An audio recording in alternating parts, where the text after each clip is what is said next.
Welcome to top IAS academy. டெட்டுக்கான school books எல்லாம் solve பண்ணிட்டு இருக்கோம். இன்னைக்கு நம்ம பார்க்க போற topic number system. First sum. Kalaivizhi கலந்து கொண்ட ஒரு போட்டித் தேர்வில் சரியான விடைக்கு 4 மதிப்பெண்களும் தவறான விடைக்கு -2 மதிப்பெண்களும் வழங்கப்பட்டன.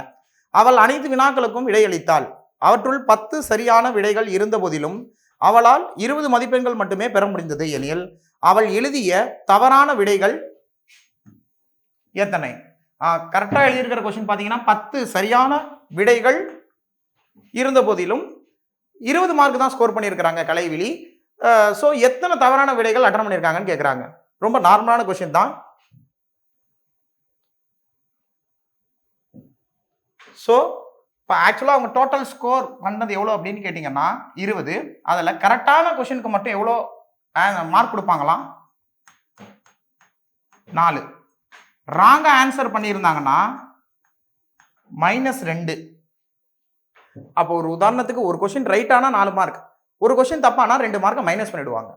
அப்போ நான் ஒரு கொஸ்டின் ரைட்டு ஒரு கொஸ்டின் ராங்கு அப்படின்ற பட்சத்தில் எனக்கு 2 மார்க் தான் கிடைக்கும். ஒரு கொஸ்டின் ரைட் ஆனதுக்கு 4 மார்க், நான் ராங்காக எழுதின ஒரு கொஸ்டினுக்காக 2 மார்க் மைனஸ் பண்ணிடுறாங்க. அப்போ எனக்கு டோட்டலாக 2 மார்க் தான் எனக்கு ஸ்கோர் பண்ண மாதிரி இருக்கும்.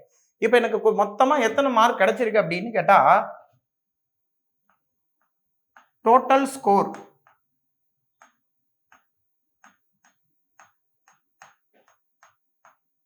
-20.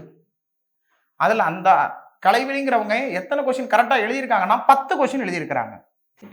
அப்போ அந்த 10 கொஸ்டினுக்கு அவங்களுக்கு எத்தனை மார்க் கிடைச்சிருக்கும் அப்படின்னு கேட்டால் × 4. ஏன் × 4? கரெக்ட்லி ஆன்சர் பண்ணால் 4 மார்க் அப்படின்னு அவங்க கிவனில் கொடுத்துருக்குறாங்க. ராங் ஆனதுக்கு -2 மார்க் இதுவும் கிவன்ல கொடுத்துருக்காங்க.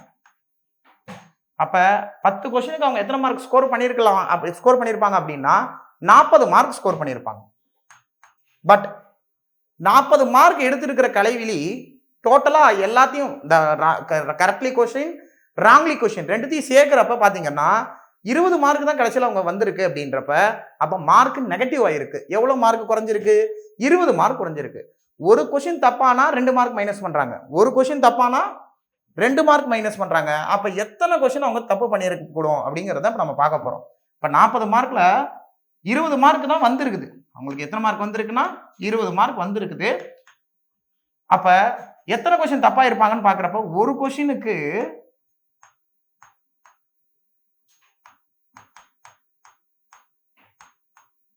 2 மார்க் மைனஸ் பண்ணியிருக்காங்க. ஆனால் நமக்கு எவ்வளோ மார்க் குறைஞ்சிருக்கு? எத்தனை மார்க் குறைஞ்சிருக்கு? 20 மார்க் குறைஞ்சிருக்கு.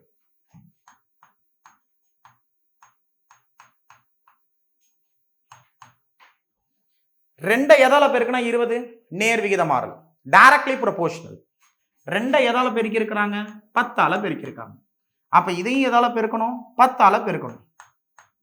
10ஆல பெருக்கணும் 10 கொஸ்டின் ராங் ஆயிருக்கு.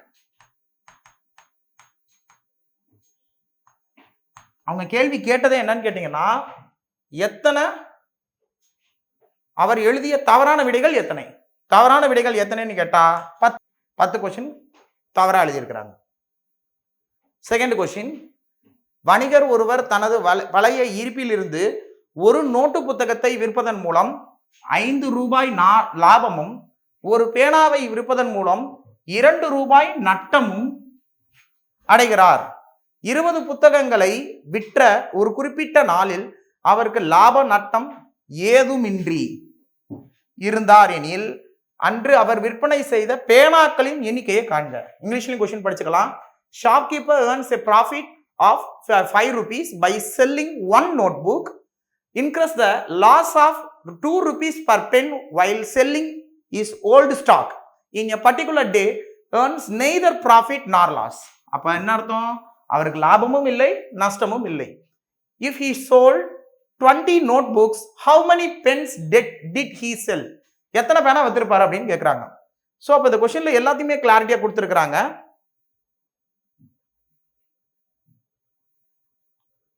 என்னங்கிறத போட்டுடலாம். பார்த்தீங்கன்னா ஒரு உதாரணத்துக்கு ஒரு நோட் புக்கு விற்கிற போது லாபம் அப்படின்னு சொன்னா நம்ம பிளஸ் பண்ணிப்போம். ஏன்னா காசு நமக்கு வருது, கடைக்காரர் மாதிரி தான் நம்ம பிஹேவ் பண்ணணும்னு சொல்லியிருக்கேன்.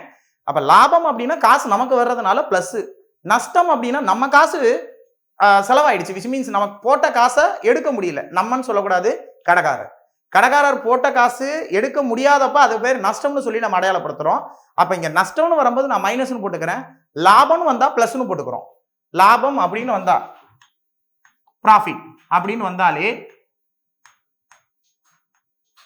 அதுக்கான சிம்பிள் பிளஸ்னு போட்டு அந்த நம்பர் எழுதிப்போம். நஷ்டம் லாஸ் அதுக்கு மைனஸ்ங்கிற இந்த சிம்பிளை நம்ம யூஸ் பண்ணிக்க போறோம். ப்ராஃபிட் அப்படின்னா பிளஸ், லாஸ் அப்படின்னா மைனஸ். ஓகே, இப்போ ஒரு நோட் புக் விற்கும் போது அவருக்கு பிளஸ் 5 ரூபீஸ் கிடைக்குது அப்படின்னா என்ன அர்த்தம்? ஒரு நோட் புக் விற்கும் போது 5 ரூபாய் லாபம் அடைகிறார். அப்ப ஒரு பேனா விற்கிறாருன்னு வச்சுப்போம். 1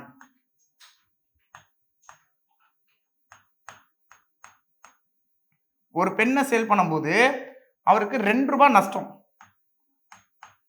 அந்த ஓல்டு ஸ்டாக் அவர் விற்கணும்னு நினைக்கும் போது நோட்டு புக்கு வந்து 5 ரூபாய் லாபம் கிடைக்குது, பேனாக்கு வந்து 2 ரூபாய் நஷ்டம் கிடைக்குது. 20 புத்தகங்களை விற்ற பின் அப்ப ஒரு பேனா ஒரு புக்கை விற்கும் போது 5 ரூபாய் லாபம் அப்படின்னா அப்ப 20ங்கிறாங்க. 20 புத்தகத்தை விற்கும் போது அவருக்கு எவ்வளவு பணம் லாபம் கிடைச்சிருக்கும்னு பார்ப்போம். ஃபர்ஸ்ட் இது வந்து டேட்டா நமக்கு கொடுத்துருக்கிறது பாத்தீங்கன்னா 20 நோட்டு புக்கு.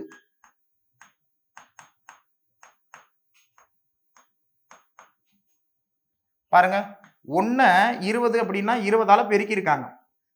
நான் சொன்ன மாதிரி நேர்மாறல். ஒரு புக்கை விற்கும் போது நோட்டு புக்கை விற்கும் போது 5 ரூபாய் லாபம். இப்ப 20 புக்கை வித்தாங்கன்னா இன்ட்டு 20, 20ஆல இது மல்டிப்ளை பண்ணா 25 100 ரூபா. இது லாபமா கிடைச்சிருக்கு. ஆனா கணக்குல லாபம் இல்லை நஷ்டம் இல்லைன்னு சொல்லியிருக்காங்க. என்ன காரணம்னா இதே அளவுல 100 ரூபா லாபம் கிடைக்கிற அளவுக்கு அவர் 100 ரூபா நஷ்டம் அடைஞ்சிருக்காரு. அதை தான் இங்க சொல்றாங்க. 20 புத்தகங்களை விற்ற ஒரு குறிப்பிட்ட நாளில் அவருக்கு லாப நட்ட எதுவுமின்றி இருந்தார் எனில் அவர் விற்பனை செய்த பேனாக்களின் எண்ணிக்கை. இப்ப இந்த 100 ரூபா லாபமும் அவர் கையை விட்டு வெளில போயிடுச்சு அப்படின்னா அவர் என்ன பண்ணிருக்காரு? அந்த 100 ரூபா லாபத்தை பேனால விட்டுருக்காரு.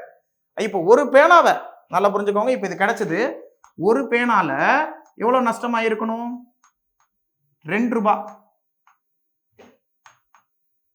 இப்ப அவர்கிட்ட எவ்வளவு பணம் இருக்கு? இந்த 100 ரூபாய் பணம் இருந்திருக்கு. வித்ததுக்கு அப்புறமா இந்த பேனா வித்ததுக்கு அப்புறம் இந்த 100 ரூபாயும் என்ன ஆயிடுச்சு? அவர்கிட்ட இருந்து வெளில போயிடுச்சு. அதான் நஷ்டம் ஆயிடுச்சு. அப்ப 2 ரூபாய் ஒரு பேனால நஷ்டம் அடைஞ்சாருன்னா 100 ரூபாய் நஷ்டம் அடைகிறாருங்கிறதுனால 100 ரூபாய். இந்த 100 ரூபாய் இல்லாமல தான் போகுது. அப்ப 2 எதால பெருக்கி இருக்காங்க? 50ஆல பெருக்கி இருக்காங்க. 2 50ஆல பெருக்கினா தானே 100 மைனஸ் 100ன்னு வரும். அப்ப அதே மாதிரி இதையும் எதால பெருக்கணும்? 50ஆல பெருக்கணும். அப்ப 50ஆல பெருக்கும் போது 50 பேனா விற்கும் போது அவருக்கு அன்னைய நாள்ல 20 புத்தகத்தை வித்திருக்காரு, 50 பேனாவை வித்திருக்காரு. லாபமும் இல்லை நஷ்டமும் இல்லைன்ற அந்த கான்செப்டுக்கு இவருக்கு ஆன்சர் கிடைச்சிருக்கு. அப்ப ஆன்சர் இது என்னன்னு கேட்டா விற்பனை செய்த பேனாக்களின் எண்ணிக்கை 50. Option B Bombay. அடுத்த கொஸ்டின்.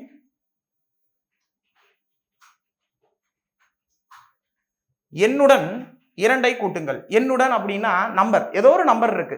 அந்த நம்பரோட 2 கூட்டுங்கள், பிறகு 5ஆல் பெருக்கவும், அதிலிருந்து 10ஐ கழிக்கவும், அதனை 4ஆல் வகுத்தால் 15 கிடைக்கும் எனில் நான் யார் அப்படின்னு அந்த நம்பர் கேக்குது நம்மள.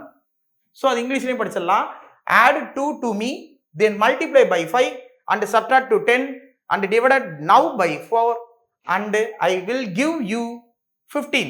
who am I அப்படின்னு கேக்குது அந்த நம்பர். அந்த நம்பர் என்னன்னு நமக்கு தெரியாதப்ப அந்த நம்பர் நம்ம என்னன்னு எடுத்துக்க போறோம் அப்படின்னா எக்ஸ்ன்னு எடுத்துக்க போறோம். சோ let the number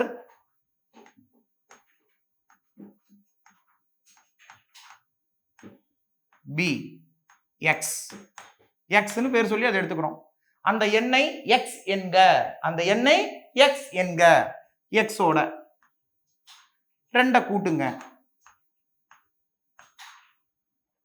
அதுக்கப்புறமா 5ஆல் பெருக்கவும், 5ஆல பெருக்கினதுக்கு அப்புறமா ஒரு பிராக்கெட் போட்டுக்கோ. இது கூட்டினதுக்கு அப்புறம் பெருக்கணுமா, பெருக்கினதுக்கு அப்புறம் 10ஐ கழிக்கவும், 10 கழிக்கவும், கழிச்சதுக்கு அப்புறம் மறுபடியும் ஒரு பிராக்கெட். அதனை 4ஆல் வகுத்தால், மறுபடியும் இதை வெளியில 4ஆல வகுக்கணும், வகுத்தால் 15 கிடைக்கும். இதுதான் இப்ப கிட்டத்தட்ட இது போர்டு மாஸ் ரூல் மாதிரி மாறிடுச்சு. நம்பர் சிஸ்டம்னு பேசும். ஆக்சுவலா இது எல்லாமே 7th புக். 7th புக்ல இருக்கிற சம்மெல்லாம் தான் நம்ம சால்வ் பண்ணிட்டு இருக்கோம். இந்த 7th புக்ல இருக்கக்கூடிய இந்த பர்டிகுலர் நம்பர் சிஸ்டத்துல இருக்கிற ப்ராப்ளம் போர்டு மாஸை ரெப்ரசென்ட் பண்ணுது. போர்டு மாஸை வச்சு தான் இந்த ஃபாலோ பண்றது கரெக்டா இருக்கும். நம்ம போர்டு மாஸ் யூஸ் பண்ணி தான் போட போறோம். கவனிங்க, போர்டு மாஸ். போர்டு மாஸ் வேற ஏற்கனவே நம்ம போட்டு பார்த்துருக்கோம். ப்ரீவியஸ் வீடியோவில் நீங்கள் போய் பார்த்தீங்கன்னா போர்டு மாஸுக்குன்னு ஒரு வீடியோ போட்டு காமிச்சிருப்போம். சும்மா 2-3 சம் தான் போட்டிருப்போம். நம்ம ஒவ்வொரு எப்படி சொல்றது, புக் வைஸும் போகும்போது நம்ம போர்டு மாஸ் சம் எங்கெல்லாம் இருக்குதோ ஒவ்வொரு வாட்டியும் அதை நம்ம டீட்டெயிலாக பேசிக்குவோம். 6th புக்கு பார்க்குறோம், இப்போ 7th புக்கு பார்க்குறோம், இப்போ 8th புக்கை பார்க்கும்போது போர்டு மாஸ் வரும்போதெல்லாம் போர்டு மாஸ் சம்ஸ் எல்லாம் கலெக்ட் பண்ணி ஒவ்வொரு வாட்டியும் நம்ம ஒவ்வொரு வாட்டி சைமல்டேனியஸாக பார்த்துக்கிட்டே போவோம். ஒரே வாட்டி பார்த்தோம்னா அது ஒரு வாட்டி பார்த்த மாதிரி இருக்கும். அதனால் நம்ம ஒவ்வொரு கிளாஸஸ் போகும்போதும் ஸ்டாண்டர்ட் வைஸ் மாறும்போது நம்ம போர்டு மாஸ் பார்க்கலாம். ஸோ இங்கே பாருங்க, இப்போ பிராக்கெட் எப்படி சால்வ் பண்ணுவோம்னா, பிராக்கெட் ஃபர்ஸ்ட் எடுத்துமே பிராக்கெட் தான் இருக்குது, உள்ளுக்குள்ளேருந்து சால்வ் பண்ணிட்டு வருவாங்க. இப்போ இது நம்ம சால்வ் பண்ண முடியாது, ஏன்னா எக்ஸ் இருக்கு, 2 இருக்கு, x + 2 கூட்டும் போது x + 2 தான் ஆன்சர். இப்போ 5ஆல அதை மல்டிப்ளை பண்றேன். 5ஆல மல்டிப்ளை பண்ணும்போது பாருங்க, 5 × x 5x, 5 × 2 10. அந்த பிராக்கெட்டை க்ளோஸ் பண்ணிட்டு இந்த பிராக்கெட் இருக்கு. இப்போ ஒவ்வொரு ஸ்டெப்பாக சால்வ் பண்ணணும், ஒவ்வொரு பிராக்கெட்டாக க்ளோஸ் பண்ணிட்டே வரணும்.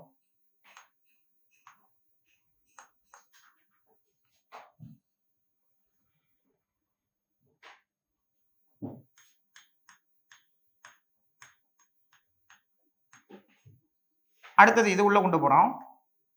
5x + 10 - 10 +10 -10 கேன்சல் ஆயிடுது. மிச்சம் அதெல்லாம் அப்படியே எழுதுங்க, எந்த டிஸ்டர்பும் பண்ணாதீங்க. ஒவ்வொரு ஸ்டெப்பாக போடுவோம். இப்போ +10 - 10 கேன்சல். அடுத்த ஸ்டெப்பில் டிவைட் இருக்கு.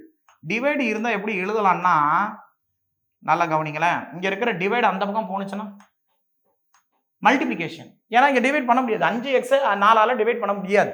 அதனால் அந்த பக்கம் போனால் மல்டிப்ளிகேஷன். 4 15 60, அவ்வளோதான். 5ஆல டிவைட் பண்ணிட வேண்டியதான். x = 1 5 5, 60ல் எத்தனை 5 இருக்கு அப்படின்னு பார்த்தோம்னா 12 5, 12 5 60. அந்த நான் யார் அப்படின்னு கேட்ட இந்த கொஸ்டினுக்கான ஆன்சர், அந்த ஆன்சர் என்னன்னா 12, option A. Who am I அப்படின்னா அது 12 தான் இதுக்கான ஆன்சர். Next question.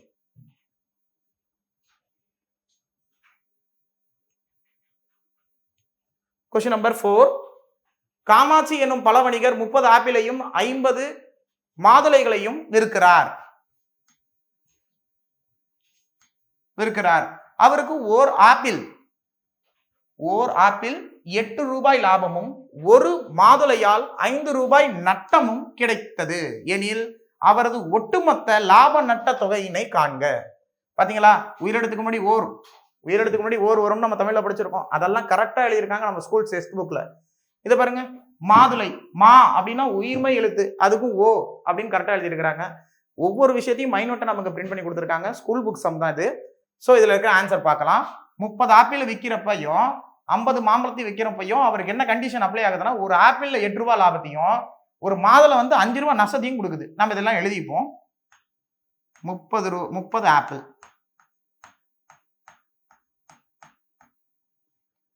50 பொமோகிரானேட் மாதுளை பழம்.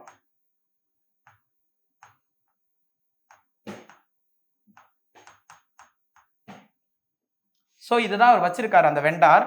இப்ப ஒரு ஆப்பிள விற்கிறப்ப அவருக்கு 8 ரூபாய் லாபம். ஒரு ஆப்பிள்ல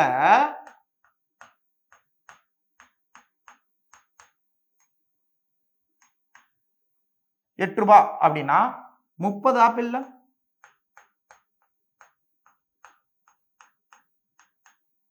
30ஆல பெருக்கிற மாதிரி இதையும் எதால பெருக்கிறோம், 30ஆல பெருக்கிறோம். 30ஆல மல்டிப்ளை பண்ணா 240 ரூபாய். ஆப்பிள்ல 240 ரூபாய் லாபம்.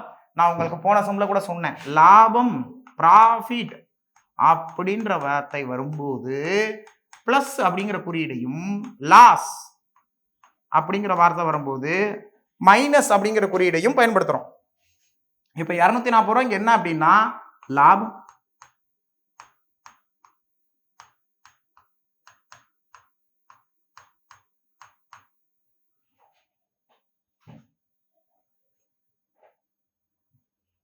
அதே மாதிரி இங்க ஒரு ஒரு மாதுளை ஒரு பொமோகிரானேட் விற்கிறப்ப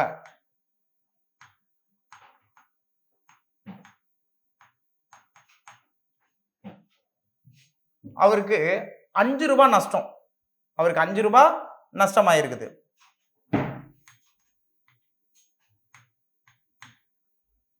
அப்ப எத்தனை வித்திருக்காரு அப்படின்னா 50 வித்திருக்காரு. அப்ப 50 வித்திருக்காரு அப்படின்னா ஒரு பொமோகிரானேட் 5 ரூபாய் நஷ்டம். ஆக்சுவலா இது லாஸ்னா மைனஸ், கடைசியா போட்டுப்போம். இது லாஸா குறிக்குது, இது ப்ராஃபிட்டை குறிக்குது.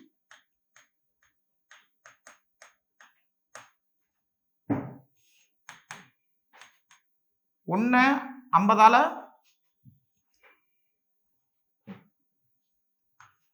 50ஆல மல்டிப்ளை பண்ணியிருக்காங்க.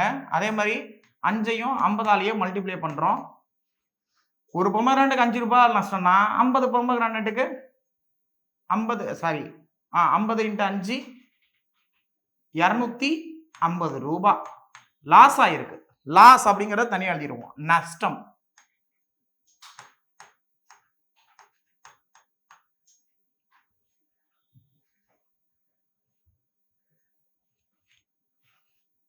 மைனஸ் 250. பாருங்க, இப்ப குமுலேட்டிவா இப்ப இது ரெண்டுத்தையும் சேர்த்து தான் இந்த வெண்டா வைக்கிறார் காமாட்சி. அப்ப 250 240, இதுல 250 ரூபாய் லாஸ், இதுல 240 ரூபாய் லாபம், அதாவது ப்ராஃபிட். ரெண்டுத்தையும் சேர்க்கிறப்ப எவ்வளவு லாபமா நஷ்டமானு பார்க்கும்போது பாருங்க, -250 + 240 -10 ரூபாய். -10 ரூபாய்னா என்ன அர்த்தம்? 10 rupees லாஸ். அப்ப இதுக்கோட ஆன்சர் என்னன்னு கேட்டீங்கன்னா 10 ரூபாய் நட்டம்.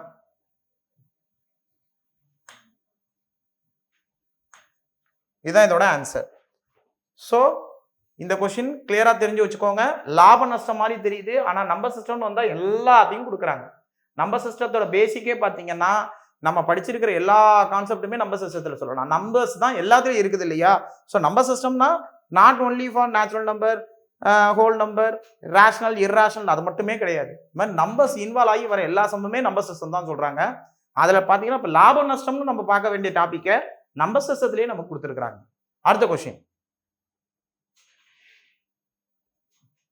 காஷ்மீரில் ஒரு நாள் இரவில் வெப்பநிலை -5 டிகிரி செல்சியஸ், மறுநாள் வெப்பநிலை 9 டிகிரி செல்சியஸாக உயர்ந்தது எனில் அதிகரித்த வெப்ப அளவினை காண்க. இதுல ரொம்ப முக்கியமான வார்த்தை 9 டிகிரி செல்சியஸ் ஆக உயர்ந்தது. 9 டிகிரி செல்சியஸ் உயர்ந்ததுங்கிறது வேற, 9 டிகிரி செல்சியஸ் ஆக உயர்ந்தது அப்படிங்கிறது வேற. 9 டிகிரி செல்சியஸ் உயர்ந்தது அப்படின்னா இருக்கிற வேல்யூல இருந்து 9 கூட்டிக்கணும். 9 டிகிரி செல்சியஸ் ஆக உயர்ந்தது அப்படின்னா, ஒரு உதாரணத்துக்கு 1லேருந்து 9 உயர்ந்துச்சு அப்படின்னா 10. 1லேருந்து 9 உயர்ந்தது, 1 டிகிரி செல்சியஸில் இருந்து 9 டிகிரி செல்சியஸ் உயர்ந்தது அப்படின்னு கொடுத்தாங்கன்னா 1லேருந்து 9 கூட்டி போடணும், அப்படியே 10ன்னு போடணும்.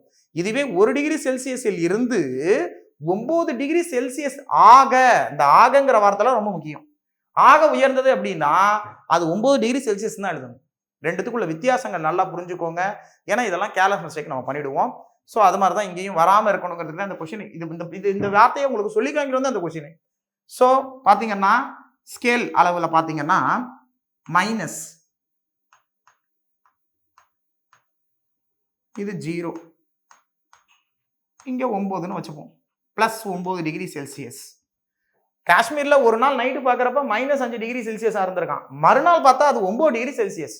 அப்போ இது என்ன இருக்குன்னா வெப்ப அளவு உயர்ந்திருக்கு இல்லையா? எவ்வளவு உயர்ந்திருக்கும், அந்த ஸ்பேன் எவ்வளவு அப்படின்னு கேட்குறாங்க நம்ம கிட்ட. ஸோ இங்கிலீஷை கூட பார்த்தீங்கன்னா தெரியுது. One night is Kashmir, the temperature is -5 degree Celsius. The next day, the temperature is 9 degree Celsius. What is the increase in temperature? எவ்வளவு இன்க்ரீஸ் ஆயிருக்கு டெம்பரேச்சர்ல அப்படின்னு பார்த்தா நல்லா பாருங்களேன். இந்த ஸ்பேன் எவ்வளவு, ஒரு 5 டிகிரி செல்சியஸ். அதே மாதிரி இந்த ஸ்பேன் எவ்வளவு, ஒரு 9 டிகிரி செல்சியஸ். இது ரெண்டுத்தையும் கூட்டிக்கங்க, அவ்வளவுதான் ஆன்சர். இது ரெண்டுத்தையும் கூட்டும் போது என்ன வருது, 14 டிகிரி செல்சியஸ். இதுதான் இதோட ஆன்சர்.